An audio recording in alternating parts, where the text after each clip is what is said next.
তো এই যে তাহলে এই যে শিখাটা আমরা কপার টিউবে স্পর্শক পুরাটা মানে শেষের দিকটা মানে এই যে সূচাল অংশটা এর থেকে কত দূরে ব্যবহার করব 3-4 সুতা দূরে। এবার এখানে যখন দেখব টিউবটা উত্তপ্ত হচ্ছে না, উত্তপ্ত হচ্ছে না, এই যে উত্তপ্ত হয়ে লাল হয়ে যাচ্ছে, উত্তপ্ত হয়ে লাল হয়ে যাচ্ছে। এই যে উত্তপ্ত হওয়ার সাথে সাথে এটাকে পিছায় নিতে হবে। এটাকে কি করতে হবে? টর্চটাকে পিছায় নিতে হবে, অর্থাৎ শিখাটাকে পিছায় নিতে হবে। তারপরে এখানে ব্রেজিং দিয়ে দিতে হবে। বিষয়টা ক্লিয়ার? এই যে ব্রেজিং হয়ে গেল। কথা আমি আবার বলতেছি যে এই শুরু থেকে আপনি 3-4 সুতা দূরে রাখবেন।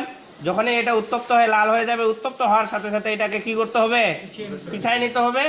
যখন উত্তপ্ত লাল হয়ে যাবে তখন এখানে ব্রেজিং রড দিয়ে দিতে হবে। এই যে ব্রেজিং হয়ে গেল।